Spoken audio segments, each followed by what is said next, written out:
Olá, olá, ouvintes do Entre Lugares. Aqui é o Adran Santos, apresentador desse podcast, e esse é o nosso segundo episódio. Hoje a gente vai falar um pouco sobre o meu artigo Panorama do Cinema Amazonense no Contexto Pandêmico, de 2020 a 2023, que saiu nos anais do 7º Encontro de História da Ampu Amazonas, que aconteceu no final de agosto de 2024. Falar um pouco, então, sobre como foi a apresentação, do que trata o artigo e também para expandir um pouco da discussão que foi feita nele. Antes disso, quero destacar que esse projeto é parte da divulgação de resultados da minha pesquisa cultural, que foi contemplada pelo edital 1 de 2023 da Lei Paulo Gustavo, de chamamento público para ações no audiovisual, da Secretaria de Estado de Cultura e Economia Criativa do Amazonas, SEC. Então, agradecer e ressaltar a importância das políticas de fomento para as pesquisas culturais, fazendo também o jabazinho do nosso Instagram, @o podcast Entre Lugar. Então, segue e compartilha esse episódio, comenta com os amigos e interage lá com a gente. Lembrando também que a gente está no Spotify e YouTube. É só jogar na aba de pesquisa Entre Lugar, diálogos sobre história audiovisual. Curtir e comentar para a gente alcançar bastante gente. Manda para os amigos, manda para a família, joga o link nas redes e é isso. Bom, recados dados, bora lá para o episódio de hoje. Inicialmente, a ideia do artigo foi mostrar um pouco dos resultados obtidos através do levantamento de filmes, cursos, festivais e mostras que ocorreram entre 2020 e 2023, entendendo que esses espaços, sejam presenciais, sejam virtuais, são responsáveis por reunir os profissionais da área, os espectadores e pessoas que também estão buscando se capacitar dentro do setor.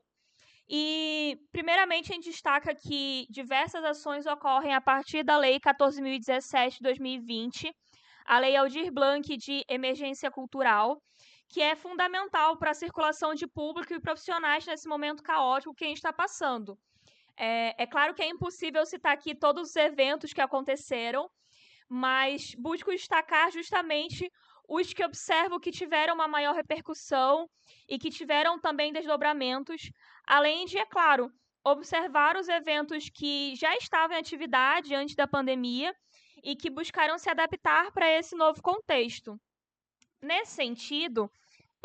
a organização do artigo em si. Fora a introdução e as considerações finais, ele é dividido em duas partes, que é de 2020 a 2022 e depois 2023. E essa divisão ela se dá principalmente observando a forma dos eventos analisados,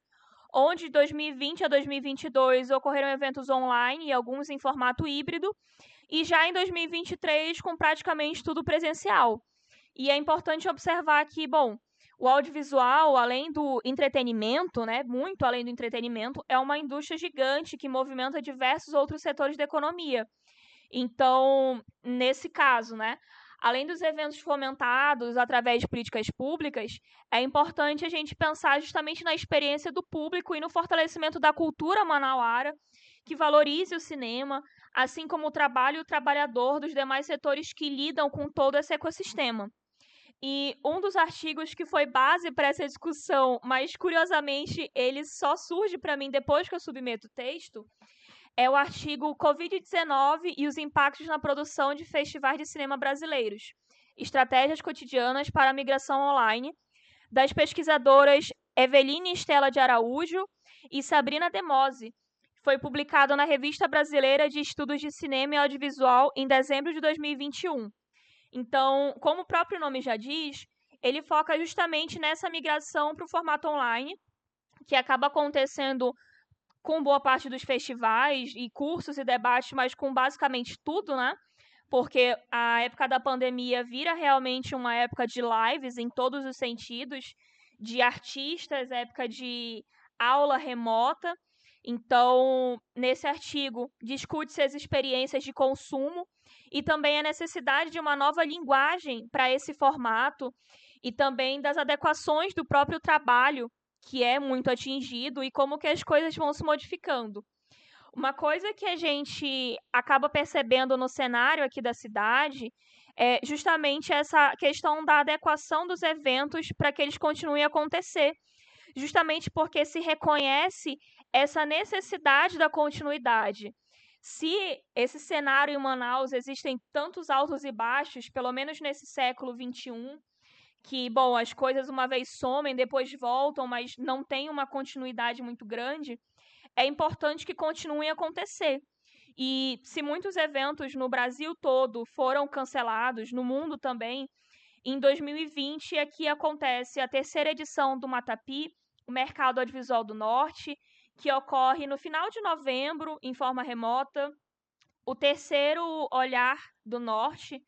que é o festival de cinema aqui da região, produzido pela Artrupe Produções e com apoio do Cine7, então, que acontece no começo de dezembro. O importantíssimo curso do Bernardo Ale Abinader, o curso de roteiro e direção para cinema, com o diretor de O Barco e o Rio, roteirista de O Barco e o Rio, que acontece em dezembro de 2020, que é realizado pela Fita Crepe Filmes e Artes Cênicas em formato online, né, devido às questões sanitárias. O curso ele foi exclusivo para manauaras e ele foi contemplado pelo Prêmio Conexões Culturais 2020, que é justamente a Lei 14.017, que fica conhecido como a Lei Aldir Blanc. Então, perceber que diversos eventos ocorrem nesse período e, é claro, né, isso não significa falar que a pandemia foi de alguma maneira mais branda por aqui ou que a gente não teve problema. Porque, pelo contrário, 2021 é um ano crítico para o Amazonas. A crise do oxigênio na segunda onda da Covid intensifica muito mais o que a gente estava vivendo. Só que o que realmente quer apontar, o que se quer destacar é que esse fomento cultural, essas políticas emergenciais ajudam na continuidade de coisas que já estavam acontecendo antes da pandemia. Além de, evidentemente, criar possibilidade de que outras pessoas acessem esse auxílio e realmente surjam novos eventos, novas mostras e novos espaços já no momento final da pandemia. Então, é importante destacar que as coisas não foram mais brandas por aqui, na verdade, elas foram muito severas, mas que há realmente, como as políticas públicas e as pessoas que dão duro e fazem as coisas acontecer, a continuidade. Na comunicação em si, na apresentação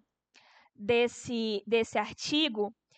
era um evento para historiadores, né, a AMPU, e eu não procurei focar tanto nesses aspectos da lei, mas eu queria, inclusive, apresentar essa relação entre a pesquisa cultural, as políticas públicas e a própria crítica histórica, porque tem um artigo do pesquisador, lá, na verdade é uma entrevista com o Laurent Martin, né, feita pela Natasha Farias, que se chama Articular Pesquisa Histórica e Políticas Culturais, dois campos convergentes, onde o Laurent Martin vai falar justamente sobre esse trabalho em conjunto desses dois campos. E ele vai falar muito sobre demandas vindas da história cultural e apontar que, enfim, na historiografia francesa há uma bibliografia muito grande sobre esse tema, que nos anos 90 aparecem muitos livros e, enfim, ensaios de pessoas engajadas, que são conhecidos como os livros de intervenção, ensaios de intervenção, mas os historiadores acabam ficando um pouco atrás nisso. Começa-se a descobrir essa questão das políticas culturais nos anos 2000, muito mais com sociólogos e cientistas políticos, mas historiadores demoraram a se atentar, e ele chama atenção justamente para a necessidade de se olhar com carinho essa questão do fazer, né, da política cultural, do fazer dos trabalhadores da cultura. Então, chamando atenção muito que a própria crítica histórica, ela ajuda a gente a pensar nessas rupturas e nessas continuidades. Ela é importante porque ela justamente faz com que a gente se atente a essas características das políticas públicas e do trabalho com a cultura em si, como algo contínuo, como algo que é extremamente atacado no Brasil, principalmente na última década, onde houve um desmonte imenso da cultura, das artes, da educação. Então, que a crítica histórica ela é necessária, ela é importante, porque quando você soma esse viés justamente à pesquisa cultural, você consegue observar com mais delicadeza, você consegue observar com mais clareza como que ocorrem esses processos. Já em 2023, a gente tem o grande acontecimento, que é a Universidade do Estado do Amazonas, a UEA, anunciar o retorno do curso de produção audiovisual para sua grade. O curso, que antes era um tecnólogo e teve apenas 2 turmas em 2014, e ele foi extremamente problemático, foi conhecido pela falta de organização, falta de profissionais qualificados para ministrar as aulas e tudo mais. Ele agora ressurge como um bacharelado, e essa conquista ela é muito importante para o cenário de produções nortistas, justamente porque opera na capacitação de novos profissionais para o mercado e porque é fruto de muita discussão, de muito enfrentamento, de muita cobrança dos profissionais, né, para com o Estado, para essa abertura ou reabertura desse eixo importante de discussão acadêmica, ainda mais dentro da UEA, que tradicionalmente os cursos de linguagens artísticas, de teatro, de dança, de música, são conhecidos por dialogarem e fazerem parte diretamente da vida cultural de Manaus. Então, 2024 tem a primeira turma, que já entra com uma visão, né, de fazer as coisas acontecerem depois de toda essa trajetória. Então, já tem uma semana de produção audiovisual, foi criado o Cineclube Oscar Ramos, que é organizado pelos próprios acadêmicos do curso. Então, perceber esse diálogo entre a academia, esse curso já tão recente, e as ações realizadas é muito importante, e é algo, inclusive, que as pesquisadoras Eveline e Sabrina apontam que, para além dos festivais, né, serem esses importantes e complexos espaços de interações culturais, apontam para essa troca com os cineclubes, que pelo menos Manaus já teve uma época de cineclube muito forte, já viveu períodos áureos, mas mesmo antes da pandemia isso via em baixa. Então, a partir desse momento da criação do curso, tem-se um novo fôlego também, e com as próprias ações vindas da Aldir Blanc e agora da Paulo Gustavo, então, novas políticas de incentivo trazem também novos eventos, novos espaços para discussão e o próprio curso acadêmico que chega. Então, as pessoas estão indo e fazendo, e assim, consequentemente, o cenário cresce. E, bom, assim como o filme e demais materiais audiovisuais podem ser utilizados como fonte histórica e são muito utilizados como fonte histórica para análise de determinado contexto ou sociedade, é justo a gente pensar também que o esforço daqueles que produzem tem que ser levado em consideração nessa equação. Então, a gente compreende também uma parte da sociedade quando a gente observa os trabalhadores ali existentes, quando a gente percebe a cadeia produtiva e todo esse ecossistema que envolve as pessoas, como que ele se desenvolve e cresce à medida que mais questões e debates são agregados nesse processo,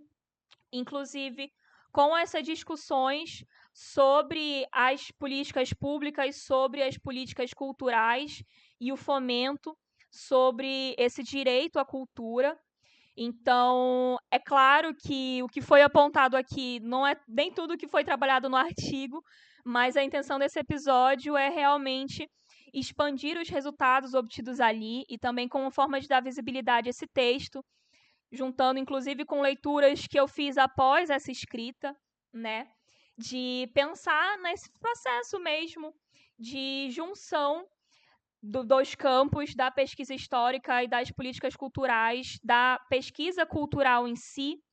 percebendo essa importância e percebendo a necessidade de trazer isso para o audiovisual, porque, como vocês ouviram no episódio anterior, e se não ouviram, está disponível no YouTube e Spotify, por favor, ouçam,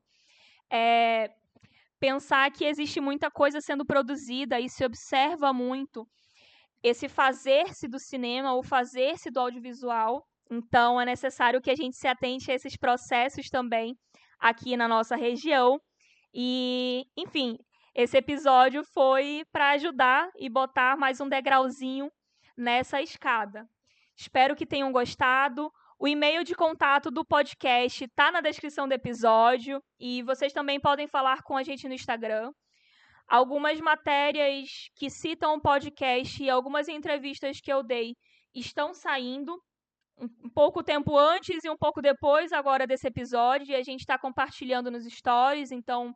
fiquem atentos, ativem o sininho da notificação, e é isso. Até a próxima!